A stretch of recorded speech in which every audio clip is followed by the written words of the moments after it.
Have you ever wondered why some people seem to quietly slip away after turning 80, even when they seemed strong and full of life just a few years earlier? Most of us grow up believing that what happens after 80 is all about genetics. Luck in the blood, luck in the stars.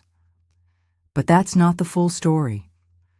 Behind the closed doors of many aging lives, there are quieter forces at work. Tiny daily shifts, so small that you hardly notice them, start to erode vitality little by little. It's not a sudden fall or a diagnosis that steals strength. It's the slow fading of the habits, rhythms, and connections that once gave life its spark. Today, I want to talk to you about the 5 silent reasons why many people struggle to stay vibrant beyond 80. Not the usual warnings about smoking or diet or exercise. No, these are the invisible forces, the subtle traps that even the healthiest and most careful people fall into without realizing. But here's the good news. Once you can see them, you can do something about them. Because aging doesn't have to be about fading away. It can be about staying connected, staying strong, and most of all, staying awake to the small, powerful choices that shape how deeply we live each day. If you're ready, let's begin. Part 1. Loss of microsocial engagement. There's a kind of loneliness that creeps in without a sound. It doesn't announce itself with sadness or tears. It comes disguised as silence. A little less conversation at the coffee shop, one less wave to a neighbor, a skipped trip to the store because it's easier to order online. At first, you don't notice. But slowly, microsocial engagement, the small daily human moments that used to stitch your days together, starts to slip away. You see, we're wired for these little interactions. A smile exchanged with a stranger. A brief chat about the weather with the mail carrier. The comfortable nods with the lady who walks her dog past your porch every morning. They might seem insignificant, but they're crucial threads in the fabric of our sense of belonging, our brain's social wiring, our emotional resilience. After 80, many people unintentionally begin to sever these threads. Part of it is practical. Hearing gets harder, mobility slows down, energy feels precious. It seems reasonable to simplify, stay home more, avoid the hassle. But here's the hidden cost. The brain interprets the absence of social stimulation as danger. It triggers subtle shifts in stress hormones, disrupts mood-regulating chemicals, and over time, accelerates cognitive decline. When you stop engaging, even in tiny casual ways, it's not just your social life that shrinks. Your world shrinks. Your vitality shrinks. And without realizing it, your nervous system begins to settle into a quieter, lower energy state. A place where growth stops and deterioration quietly sets in. I've seen this happen to people who once were full of life. Take Mr. Harris, for example. At 81, he used to walk to the local bakery every morning, chatting with whoever was behind the counter, exchanging smiles with kids on their way to school. It wasn't a big social life. It wasn't glamorous, but it was alive. Then one winter, a bad flu kept him home for a few weeks. He started ordering groceries online. He decided it was too cold, too much trouble to walk to the bakery anymore. And without meaning to, he let those small, vital ties to daily life slip away. Within months, Mr. Harris wasn't just physically weaker. He was mentally slower, less animated, less himself. Not because he was sick, but because something fundamental had been lost. The daily reminders that he was seen, needed, connected. The science behind this is clear. Loneliness, even the low-level kind born from a lack of small daily contact, triggers inflammatory pathways in the body. It weakens the immune system. It shrinks neural networks in the brain associated with memory, attention, and emotional regulation. In short, it ages you. And the worst part? Most people don't realize it's happening. They think, I'm just getting older, or I prefer staying home now. But often, it's not true preference. It's resignation, the slow withdrawal from life without even knowing it. The antidote isn't complicated, but it does require intention. You don't need to host parties or go to crowded events. Simple acts can reignite your microsocial world. Greet the barista when you pick up your coffee. Make small talk with your pharmacist. Smile at someone walking their dog. Walk to the corner store instead of ordering everything online. Join a library group or a senior walking club. These interactions, as small as they seem, send vital signals to your brain. You are still here.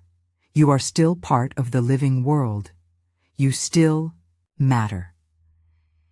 It's easy to underestimate them because society teaches us to value big connections, deep friendships, grand family gatherings. But in truth, it's the daily, fleeting, gentle social threads that quietly keep your spirit woven into the fabric of life. If you feel yourself slipping into isolation, even a little, don't wait. Reach out, smile first, ask someone how their day is going. It's not about being social for social's sake. It's about keeping the lights on in the house of your mind, about reminding your heart every single day, you are not invisible, you are not forgotten, you are still alive. Part 2. Overcautious inactivity. Sometimes the decline doesn't come from illness. It comes from playing it too safe. We're taught as we get older to be careful. Watch your step. Don't lift too much. Better to sit down and take it easy. The problem is, when caution becomes your daily habit, not just in moments of real risk, but everywhere, the body begins to forget how to live. Many people over 80 aren't frail because they're weak. They've become weak because they stopped moving. It often starts with something small, maybe a slip on a rainy sidewalk, a close call on the stairs. A friend your age breaks a hip, and suddenly the world feels more dangerous. So you cut back on walking. You stop bending down to reach that lower cabinet. You sit instead of standing. Wait instead of walking. Ask for help instead of trying first. And no one questions it. In fact, they praise it. You're being smart. You're being careful. You don't need to push yourself. But here's what almost no one says. Every day, you avoid movement that your body is still capable of doing. You're teaching it to unlearn. And what the body unlearns, it doesn't easily get back. The truth is, muscles are lost faster than we realize, especially the ones we don't see. Deep core muscles, hip stabilizers, the tiny connectors around the ankles and spine that keep you upright without even thinking about it. You don't notice them fading, until one day reaching the top shelf makes you lose your balance, or you struggle to get out of bed without bracing yourself, or you feel tired after simply walking across the room. I once met a woman named Evelyn, 85, elegant, thoughtful, still sharp. She told me about how she used to enjoy tending to her garden every morning. Then one day she twisted her ankle stepping off the curb. Nothing serious, a minor sprain. But it scared her. I didn't want to risk it again, she said. So she stopped gardening. Then she stopped walking around the yard. Eventually, she stopped walking much at all. It felt safer, she said. But after a few months, everything felt harder, even getting up from the sofa. Evelyn hadn't become fragile because of age. She became fragile because she stopped asking her body to do what it still could. See, the body is like a memory. It remembers what it does often. It also forgets what it stops doing. The less you move, the more your nervous system pulls back. Your brain thinks, oh, we don't need this anymore, and it stops supporting those pathways. Balance weakens, reaction time slows, muscles shrink, and yet, movement, even the gentlest kind, reawakens all of that. You don't need to lift weights or run marathons. You just need to move with purpose. Take 10 minutes in the morning to stand and stretch. Walk laps around your living room. Do slow heel raises while brushing your teeth. Reach up, reach down, twist gently, sway side to side. These may seem like small things, but they speak loudly to your body. We're still alive. We still move. We still need strength. There's a difference between being careful and being absent from your body. And too often, aging adults disappear from themselves not because they're broken, but because they've been told to stop trying. So if you've been holding back, ask yourself, is this real limitation or is it fear? Have I stopped walking because I truly can't, or because I'm afraid of what might happen? And if it's fear, could I try anyway, gently, safely, slowly? Use the handrail, walk on flat ground, hold the wall if needed, but move. Move like your life depends on it, because in many ways it does. Your body was never meant to be preserved. It was meant to be used. It stays alive by staying involved. So if you're still here, still breathing, still capable of standing, even for a few seconds, then don't let fear write the end of your story. The best protection isn't avoiding life. It's participating in it. Part 3. Disrupted sleep cycles from irregular light exposure. There's a clock inside each of us. You can't hear it ticking. You can't see it moving. But it's there, quietly setting the pace for your whole life. It tells your heart when to beat faster. It tells your brain when to sharpen and when to soften. It tells your cells when to repair, when to rest, when to renew. And after 80, this clock becomes more sensitive than ever. This inner clock, your circadian rhythm, is shaped not by time on a watch, but by light. Sunlight in the morning, darkness at night. When light patterns get disrupted, that clock falls out of sync. And when your clock falls out of sync, your entire body feels it. The trouble is, the disruptions are so subtle, you barely notice them. Sleeping in later because there's no reason to get up early. Watching TV until midnight. Leaving the lamp on through the night because it feels comforting. Spending long stretches indoors, away from natural daylight. Each small habit chips away at the signals your body depends on to know when to be awake, when to be asleep, when to heal.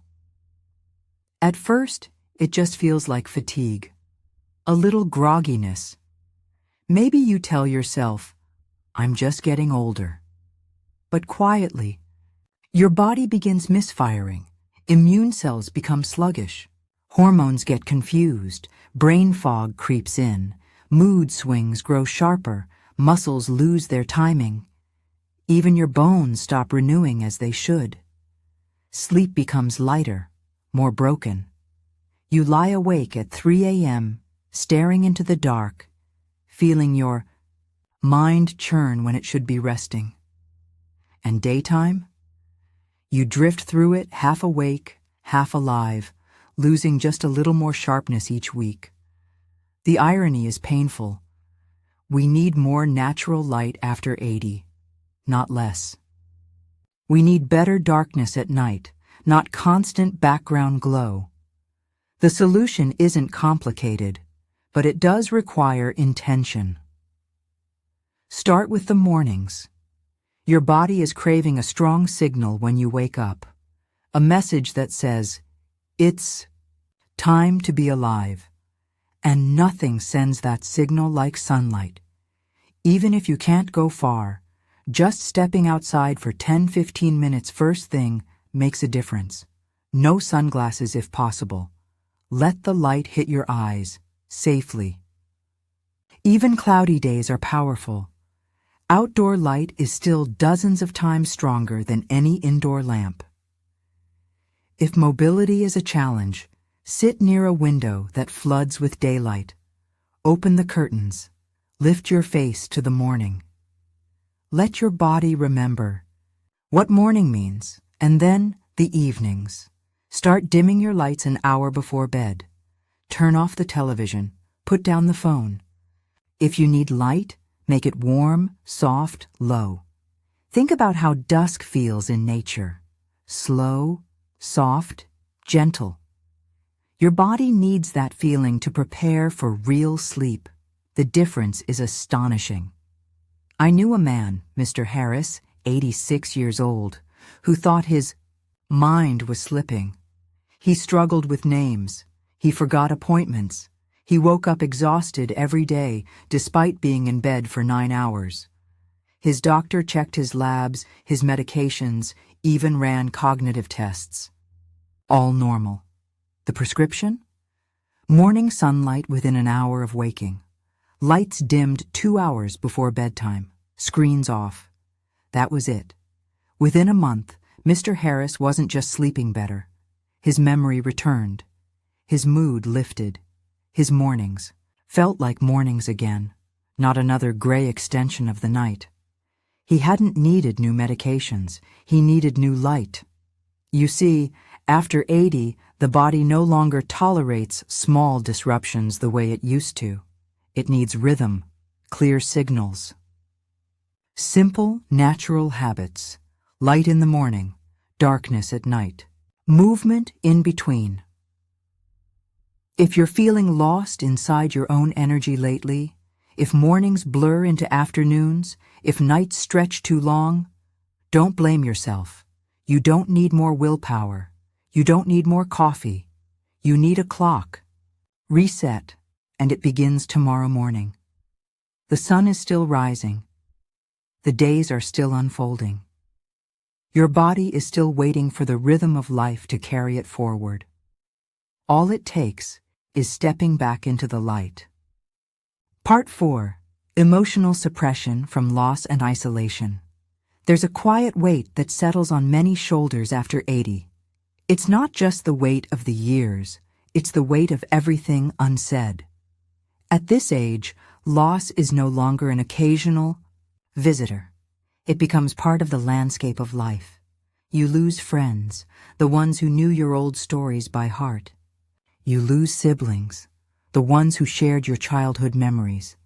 You lose neighbors, partners, even children sometimes. And with every goodbye, there's a space left behind that nothing quite fills. But here's the thing. Most people don't talk about it. They soldier on. They smile politely.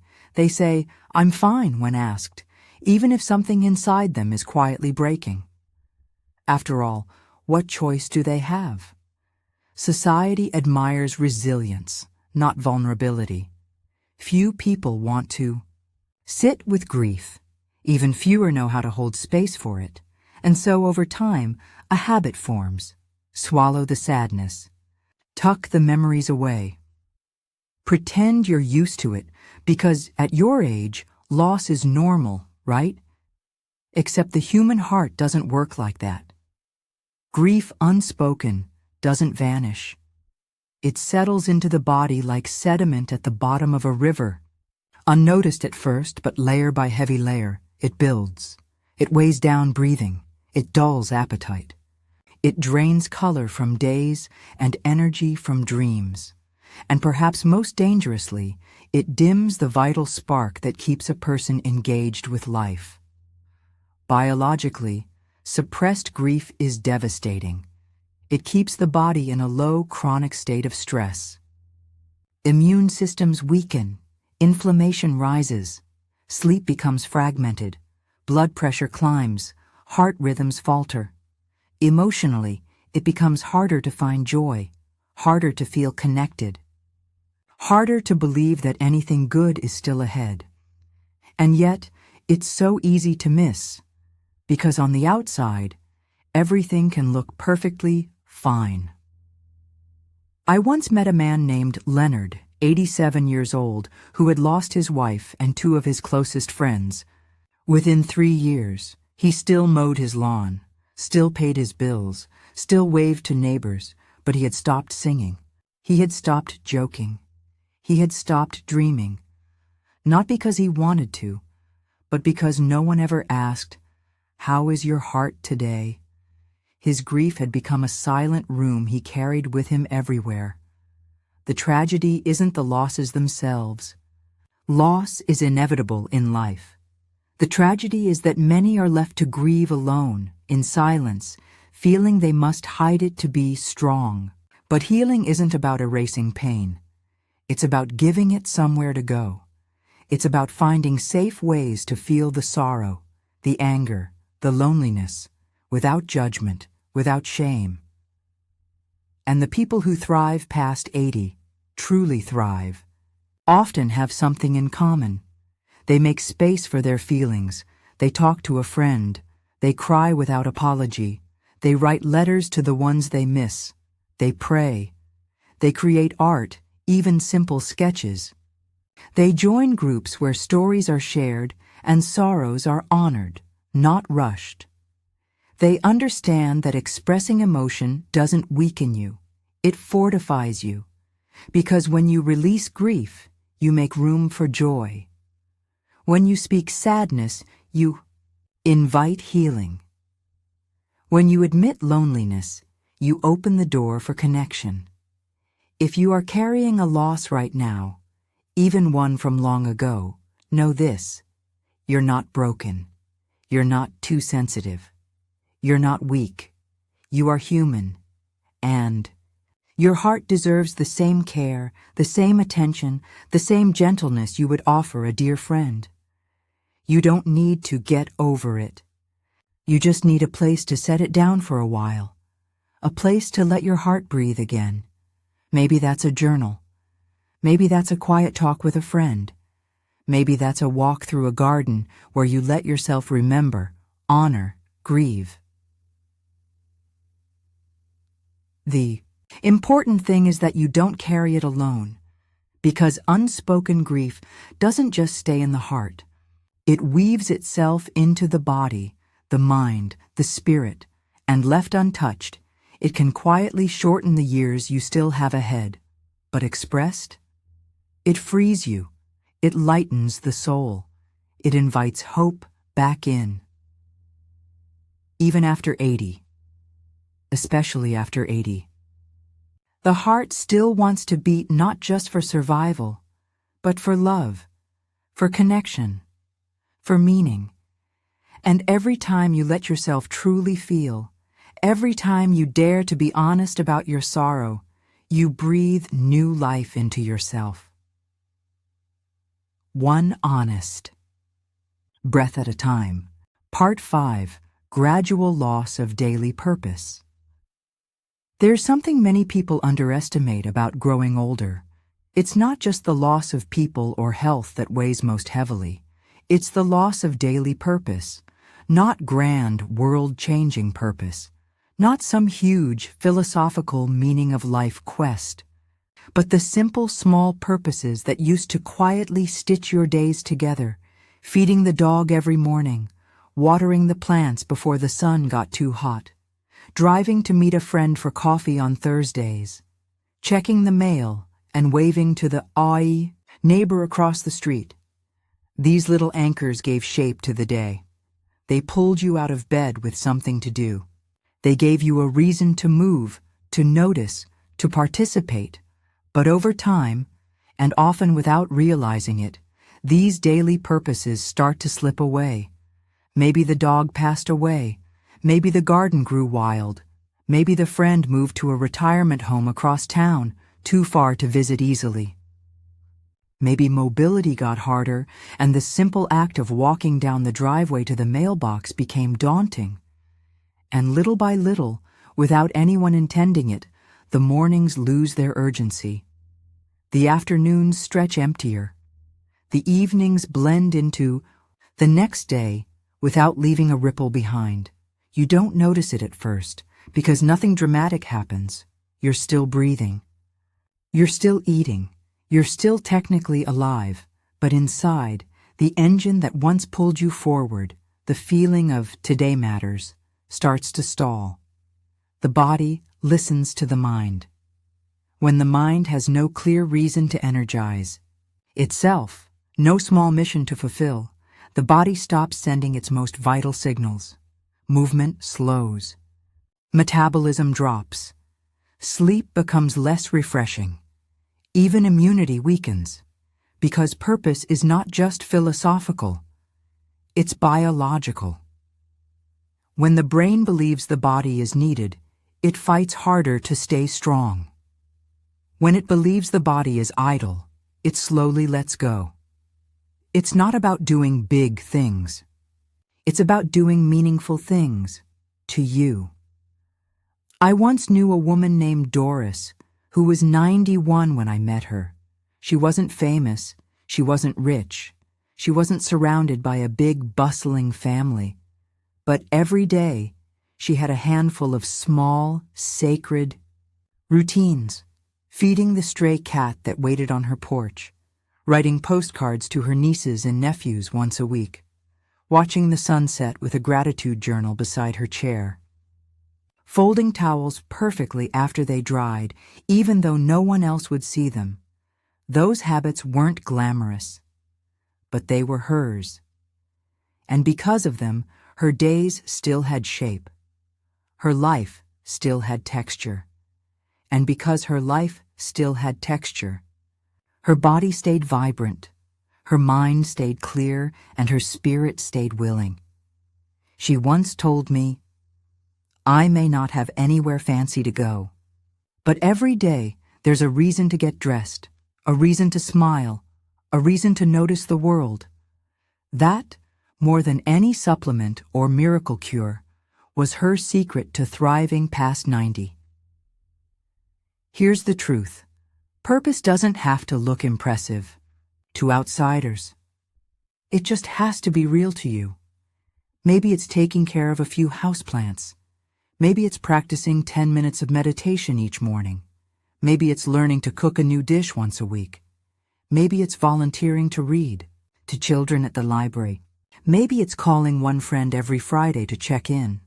Whatever it is, no matter how small, it's vital. Because when you wake up knowing there's a task, a ritual, a moment you've claimed as your own, you remind your body and soul, today, I am still needed. Today, I still matter. And when you carry that knowledge, you move differently. You speak differently. You face each day with more steadiness, more resilience, and more spark. The people who fade fastest after 80 aren't the ones who lack health care or wealth. They're the ones who lose the small reasons to stay awake to life. Without those daily rhythms, however humble, the days lose color. And without color, time blends into a gray blur that no longer pulls you forward. But it doesn't have to be that way. You can rebuild purpose at any age. It's not too late. It's never too late. Start small. Pick one thing, just one, that gives your day a little more shape, and build from there. You don't have to move mountains. You just have to move your own heart. One small anchor at a time. Because when you anchor yourself in purpose, however tiny, however personal, you anchor yourself in life. And when you are anchored in life, life has a way of reaching back to hold you steady, even past 80, 90, or beyond.